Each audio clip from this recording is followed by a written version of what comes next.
Hello friends, class 8 से अपना chapter start कर रहे हैं कंपेयरिंग क्वांटिटीज। आज हम इसकी एक्सरसाइज 8.3 के आपको क्वेश्चन करके दिखाएंगे। 8.3 एक्सरसाइज बेस्ड है सिंपल इंटरेस्ट, अमाउंट और कंपाउंड इंटरेस्ट पे। तो चलिए क्वेश्चंस को स्टार्ट करने से पहले इन तीनों चीजों के बारे में आपको बताता हूं कि सिंपल इंटरेस्ट कैसे निकाला जाता है, अमाउंट और कंपाउंड इंटरेस्ट, और इसमें कौन-कौन सी कंडीशन है। ठीक है, सबसे पहले सिंपल इंटरेस्ट की बात करें तो सिंपल एक डायरेक्ट फॉर्मूला है सिंपल इंटरेस्ट निकालने का। क्या? P into T into R upon 100। सो P क्या होता है? प्रिंसिपल। अब प्रिंसिपल क्या चीज है? प्रिंसिपल क्या है कि जो सम ऑफ अमाउंट आप जमा करोगे वही प्रिंसिपल होगा। T is the time period, कितने समय के लिए करोगे।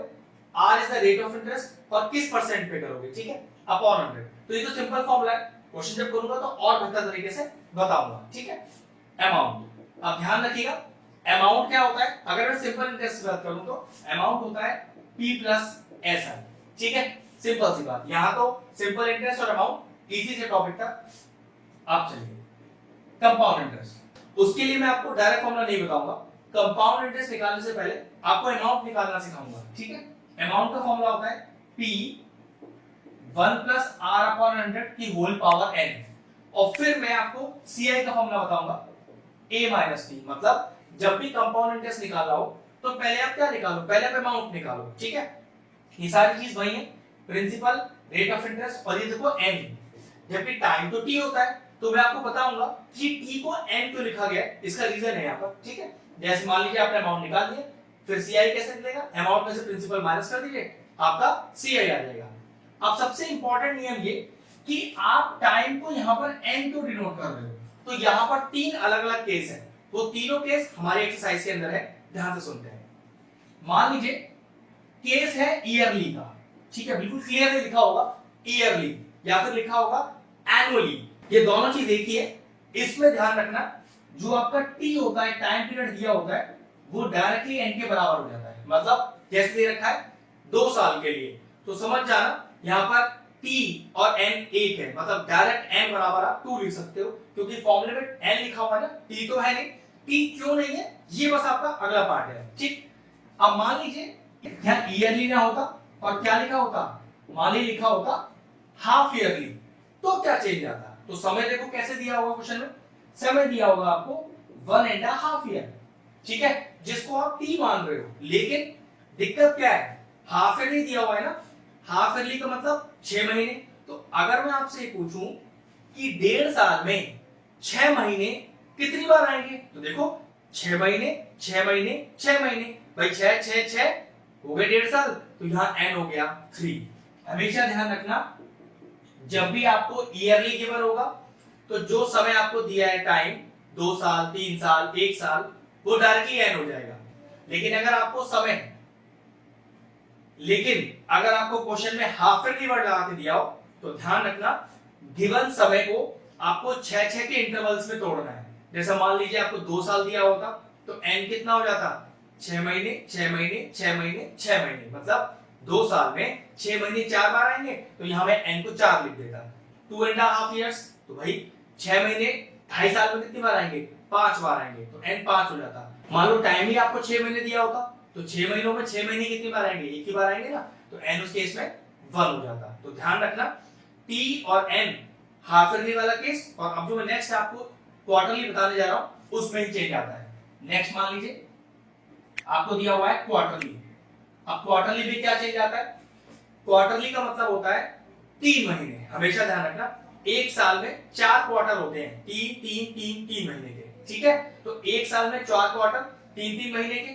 अब मान लो आपको टाइम कितना दिया हुआ है, मान लीजिए आपको टाइम दिया हुआ है 9 मंथ्स, तो ये 9 मंथ्स तो टी है, लेकिन क्योंकि हमें क्वार्टरली दिया है तो चेंज करना है। मतलब 9 महीनों में 3 महीने कितनी बार आएंगे, मैंने बोला था ना क्वार्टर में 3 महीने दिए जाते हैं। जैसे हाफ ईयरली में 6 महीने का स्लॉट होता है, ऐसी क्वार्टरली में 3 महीने का स्लॉट होता है।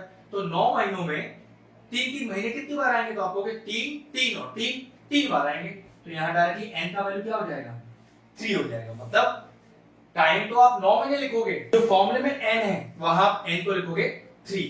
और बताता हूं, मान लीजिए आपको 1 साल दिया हुआ है, टाइम दिया हुआ है 1 ईयर, ठीक है, लेकिन दिया क्वार्टरली है, तो चेक करो कि 3 महीने एक साल में कितनी बार आएंगे? तो पक्की बात 4 बार आएंगे ना, 3 महीने 3 महीने 3 महीने 3 महीने, हो गया पूरे एक साल।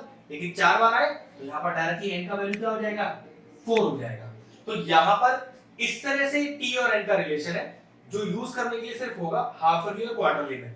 ईयरली में तो टी और एन बराबर होता है। अब ये पूरा कंसेप्ट हुआ एसआई, अमाउंट और सीआई का। अब चलिए इसकी मैं क्वेश्चन स्टार्ट करता हूं।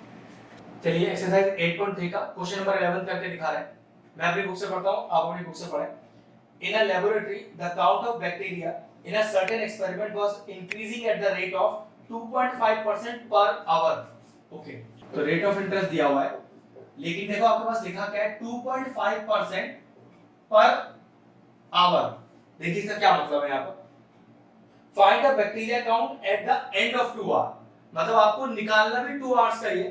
तो ध्यान रखिएगा ये पर एनम करने का जरूरत नहीं है, क्योंकि पर आवर दिया है और फाइंड आउट भी पर आवर का ही करना है। ठीक है, तो डायरेक्टली आपको एन कितना हो गया? 2। ठीक है, अगर मान लो क्वेश्चन में होता 2.5 पर एनम, तो आपको भी निकालना भी तो 2 साल का ही पड़ता। तो पर आवर दिया है 2 घंटे का ही निकालना है, तो ये बिल्कुल सेम टर्म है, आपको कोई चेंजेस करने का जरूरत नहीं है क्वेश्चन में। If the count was initially 5,06,000, okay principal दे दिया, इनिशियली है ना, तो 5 लाख और 6,000। तो क्वेश्चन कह रहा है कि अगर बैक्टीरिया काउंट अभी इतना है तो 2 घंटे बाद इस रेट के हिसाब से कितना हो जाएगा, मतलब ज्यादा ही होगा, पक्की बात है। तो अमाउंट निकालना है आपको, तो कुछ मत करिए, बस अमाउंट का फॉर्मूला लगा दीजिए, p 1 + r/100 की होल पावर n। तो व्हाट इज योर a, वो तो फाइंड करना है। p आपको दिया है 5,06,000, 1 + r इज 2.5 और अपॉन 100 एज इट इज की पावर 2। नेक्स्ट सॉल्व करते हैं।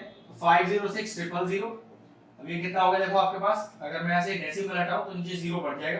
ठीक है, तो 25 और ये हो गया 40 टाइम था आपके पास, तो 40 मींस 40 + 1, तो 41/40 पावर में 2 है, तो मैंने इसे 2 बार मल्टीप्लाई कर लिया। अब इसे सॉल्व कर लेते हैं। तो ये आपके पास सॉल्व करके आ रहा है 531,616.25। अब वही बात, काउंट फिर से डेसिमल पे तो नहीं रख सकते, तो क्या करते हैं, इसे अप्रोक्सीमेट कर लेते हैं।